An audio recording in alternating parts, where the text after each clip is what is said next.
Let's dive into the show, guys. Our first topic of the day is brought to us by FanDuel. The NFL playoffs and the NBA playoffs, are almost here. And FanDuel is giving new customers an incredible way to get in on the action. Right now, when you join FanDuel and place your first $5 bet, you'll get $250 in bonus bets if their first bet wins. Don't miss out. Head over to FanDuel.com/UCSS and claim your $250 in bonus bets today. We have a winning ticket from our guy, Darren Smith. Darren texted me last night. He said, I got a light win for you. It's just a 9-leg parlay. Turned $10 into $135 on a 9-part same-game parlay in a Jazz game against the Hawks earlier this week. So shout out to Darren Smith. If you have a winning ticket, Darren bets a day? Enough. He's into it, man. Yeah, but he wins a good chunk. So shout out to Darren. And if you have a winning ticket, send it in so we can feature it here on the Ultimate Cleveland Sports Show. I always tell guys that do bet when they tell me about their tickets. I go, don't really care about your winning tickets. I just hope, and I don't need to answer, but I hope you win more than you lose, because so few do. I mean, ain't that what it's set up to be? Well, go to Vegas. Yeah. They don't build those casinos out of marble for nothing. Yeah, they ain't.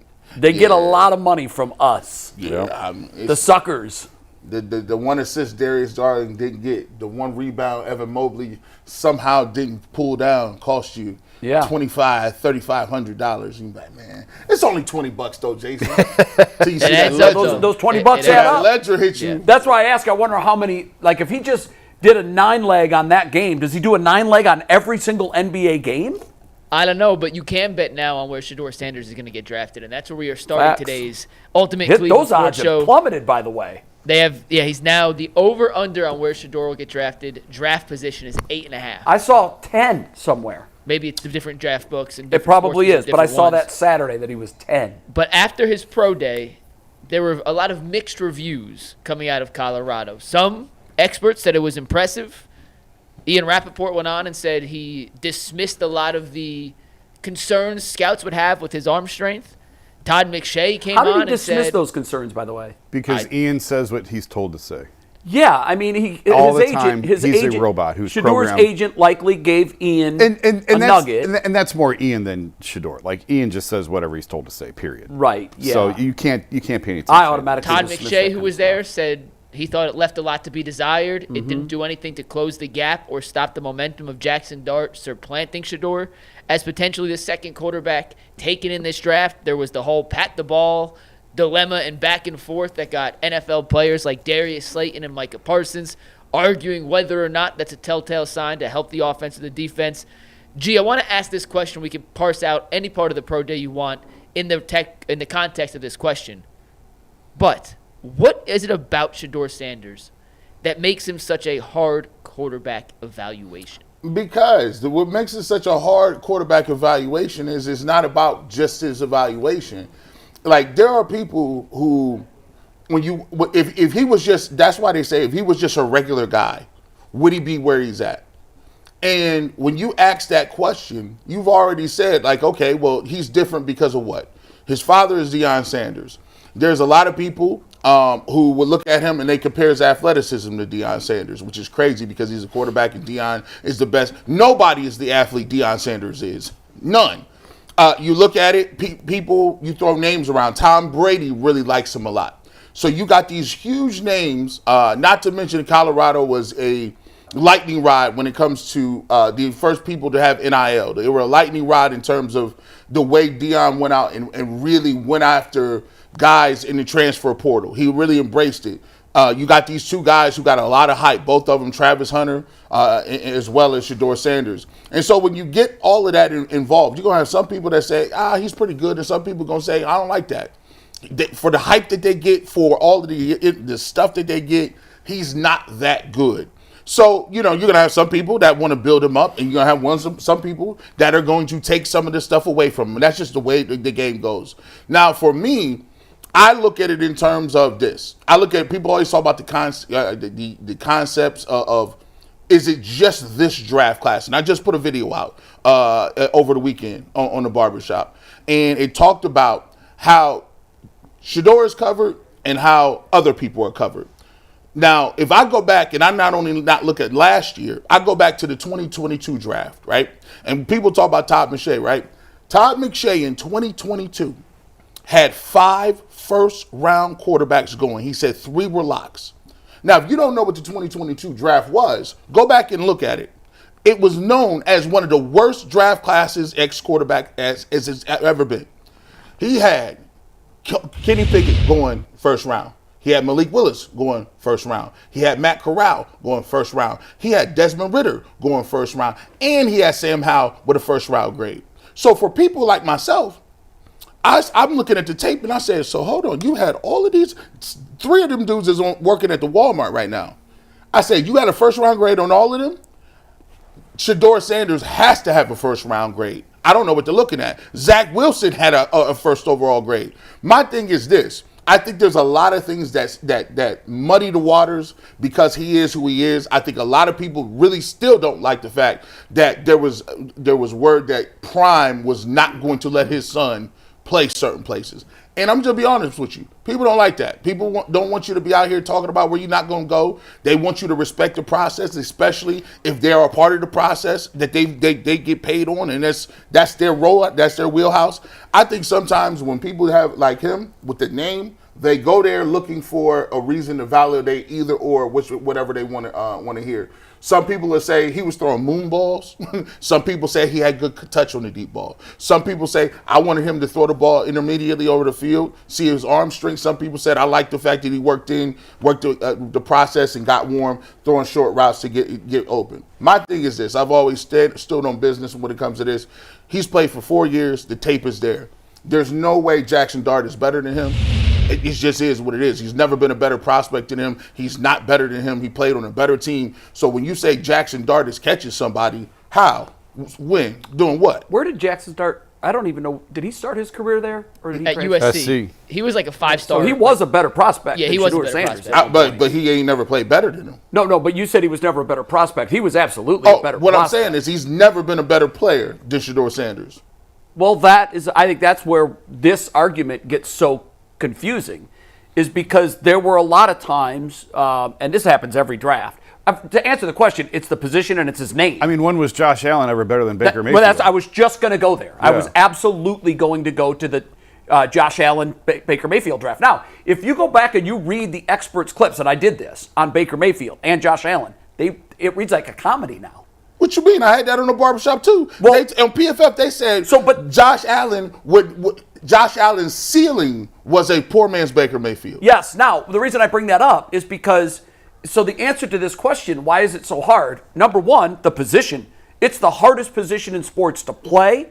There are more variables that come into play to make a great one, and it's the most important position in sports. It's the most studied position. So as a result, it makes it difficult because there's so many variables. If you're very fast and you have great hands and you run great routes, you will be a great receiver.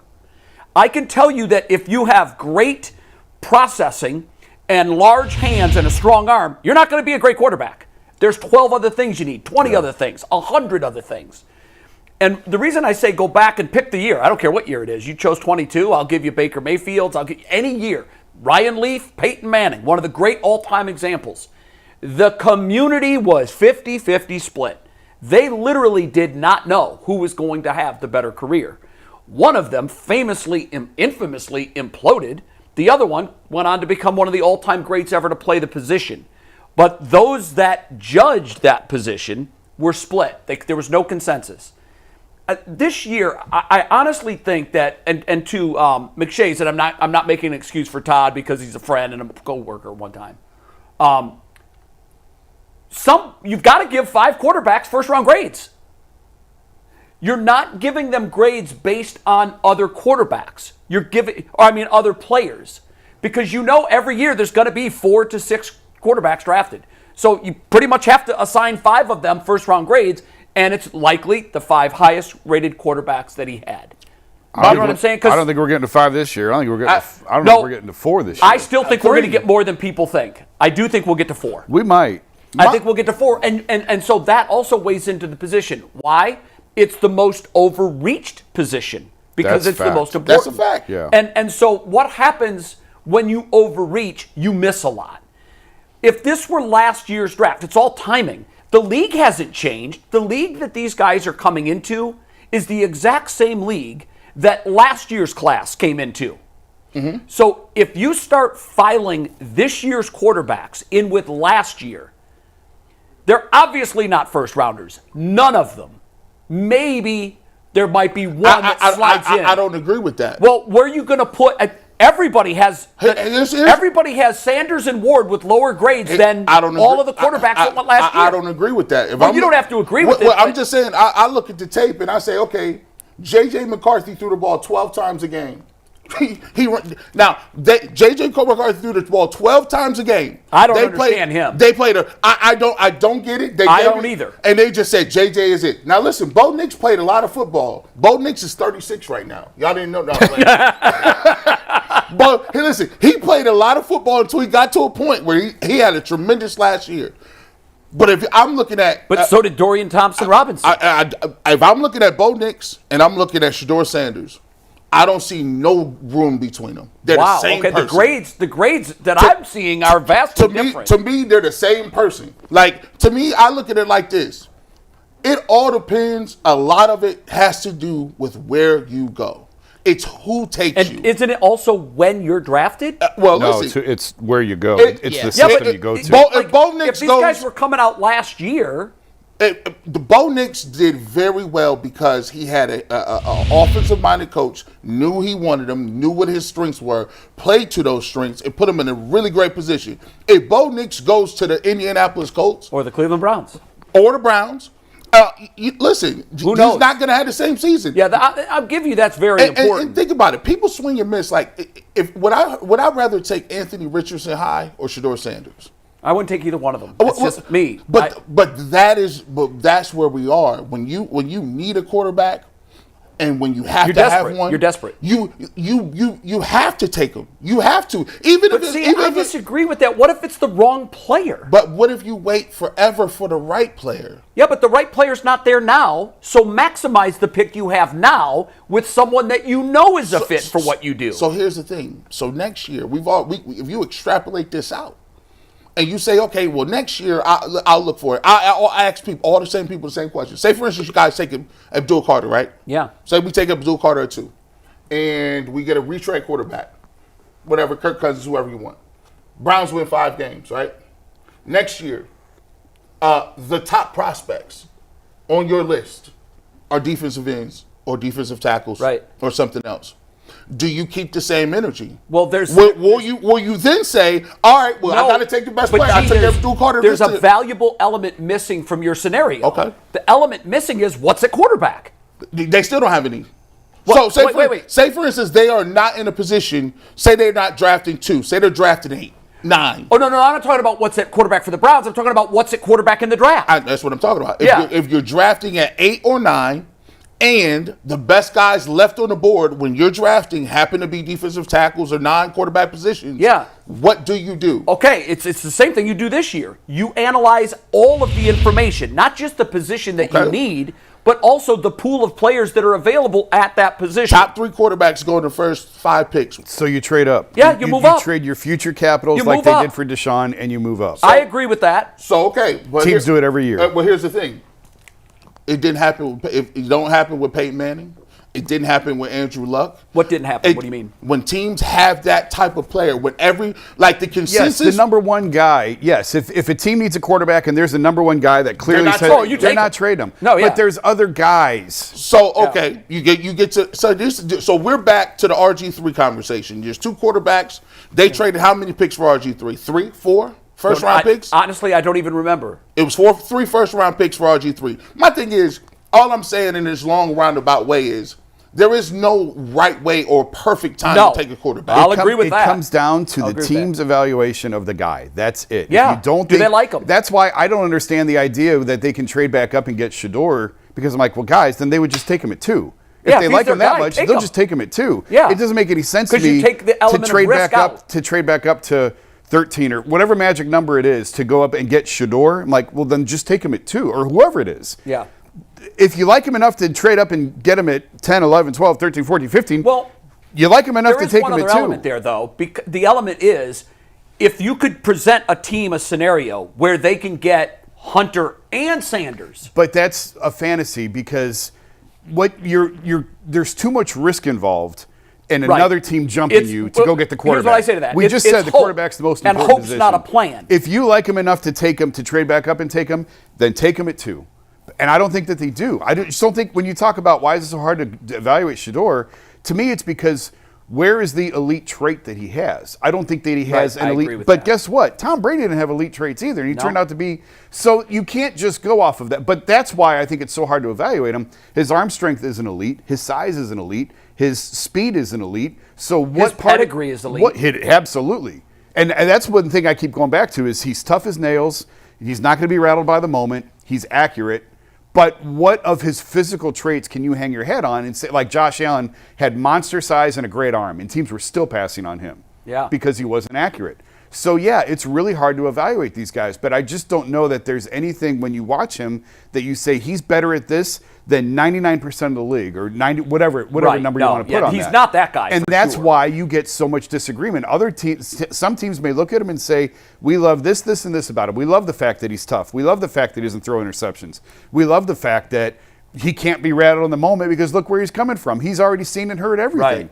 We'll work on the rest. Other teams will look at that and say, nope, there's plenty of stuff out there that I heard at the owners' meetings. I already told Mike, I'm not saying it on the show because I'm not going to be the guy that craps all over you know this what? kid. Thank you for not repeating that because a lot of it's garbage. But there's a lot out there on, and a lot of it's probably true. But teams will look at that and say, we don't want that in our building. And other teams will look at it and say, we don't care about that.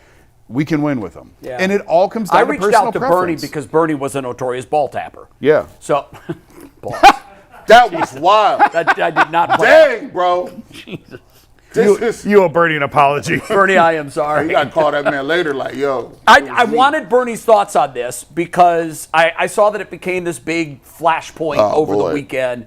And to me, I think it's a joke. But I said, you know what? I'm going to go right to a guy that I know tapped the ball throughout his career, and it was never coached out of him. I wanted his thoughts. And this is what he said in typical Bernie fashion. I tapped it as a timing mechanism. Plus, I would/could, and this is so Bernie, change up the padding, which then threw the defensive backs and linebackers off who were guessing on his tap sequence. Man, boy. That's Bernie. Yeah. Bernie was playing expert level chess when everybody else on the field was playing checkers. And trust me, I don't know where Bernie's football acumen and kind of like Rain Man-esque, Eric Mangini, who to me was the most impressive breaker down of film I'd ever seen, I told him, I've never seen anyone do it like you. This is next level. And he said, you know who does it better than me? And I said, who? And he said, Bernie Kosar. Wow. And that's high praise. But Bernie said he would do it to throw off the DBs and the linebackers who were guessing on my one pat or two pats. I really like Shedeur, not as much as Cam, whom I love. Yeah. So I put this out there too. Like when they was doing the Pat Gate thing, like I just put a simple thing out from a quarterback coach, and he's like, listen, that's the timing. There's no wrong or right way to do it. Like that, he showed you tape of Aaron Rodgers doing it. He showed you a tape of Tom Brady patting the football. Like he said, when usually quarterbacks are doing that with a timing and rhythm piece, and I can see quarterbacks doing that when they're very comfortable in the pocket. So some quarterbacks just go straight; they don't pat the ball; they go get right to the receivers. Some of them don't. My thing is, when you get to that level, that's what I call the Shedeur level. That like when you're that big of a prospect. That's when they really gonna get that microscope out. There's a lot, and it's a lot of DBs out here that's capped. Y'all don't be picking off regular passes. These dudes out here with no interceptions, lifetime talking about we gonna jump that. You're not jumping that. Well, here's the interesting thing, and I'd love to have a conversation. You'd never find the truth until after the draft. And I wish Bernie was here because I have a million more questions for Bernie. I actually sent him a follow-up text that he hasn't seen yet. But in my follow-up text, I said this: would you take him at 2? Can you coach the tap out of him? The reason I ask that is you don't think his dad knows what's going on with the tap? Yeah. I'm sure Deion Sanders would salivate at quarterbacks that did the extra tap. So my thing is, has Deion known about this and tried to coach this out of his game? Because you know this, you're working on hitting with your son right now. You can send a guy to a hitting coach for 5 years. He will still have automatic muscle memory things that he falls back into. Yeah. Not to say you can't wash them out, you can, but you're essentially reprogramming DNA. And so I don't know if Deion's tried to coach the tap out, or if Deion has said, look, I played against Bernie Kosar. I could never intercept Bernie Kosar, and he tapped the ball. I couldn't get a rhythm of how many times he was going to tap it. Was he going always once? Was it sometimes twice? What was going on? So if he still has it, it tells me two things.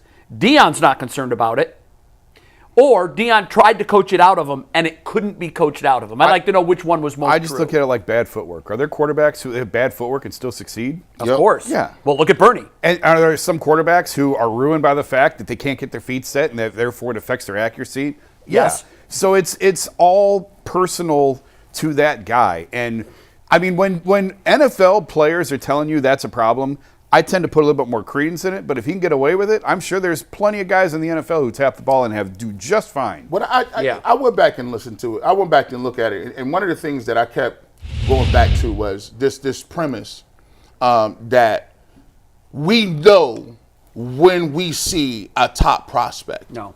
We know. We just know it's a No one consensus. knows.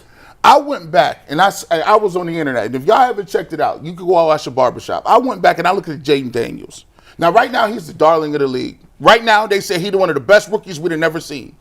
And I pulled multiple clips up of people saying, this guy is the most polarizing player that they have ever seen at that high in the draft. Some people have him top 5. Some people have him some people got him second round pick. Some people got him at 19. I got guys that do this for a living saying this, right? I pull up clips of people saying, you know what? Jaden Daniels can throw the ball. I know he got a rocket arm. Listen, I saw him run for 11 times for 165 yards, but I just don't want him. I can't do it. I just don't want him. And I'm like, this is the consensus guy. This is the darling right now. So what I'm saying is, it depends on your organization. It is up to your organization to take these guys, mold them, shape them, give them tools, and make them better as quarterbacks and as people. And sometimes we get to a point where I don't know whether we get lazy, man. Bill Walsh wasn't getting finished products.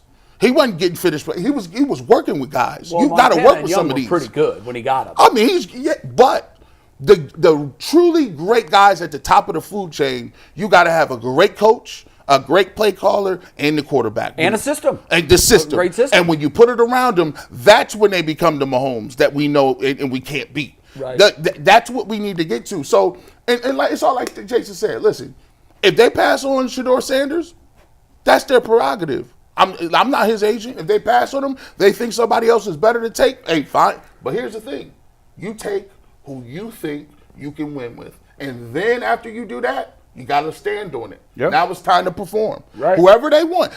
I told you, if they want to come out here with Will Howard or Curtis Rourke or whoever, Gabriel Dillon, I may not like it. But guess what? That's who you felt you can win with. Now stand on it and let's see what they got. And what's interesting about that, G, because I agree with that, what's really interesting about that is you also say it where they go.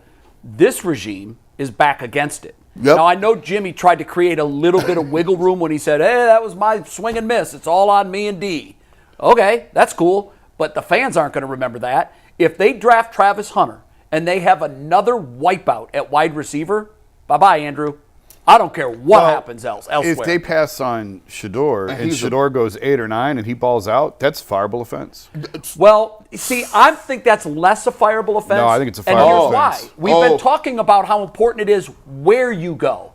What is this? What is the history of this organization when it comes to quarterbacks? Doesn't matter who they take. They all flame out. But don't that mean that is the petri dish you're swimming in? Don't that mean that you ain't got the right guy? If you Yes. if you don't have the right guy, running your organization, and you seeing other quarterbacks go here, because listen, I'm gonna tell you this right now: if the Browns don't take him, Do not be surprised if the Giants don't run their tails right up there and say, I'm taking Shedeur Sanders.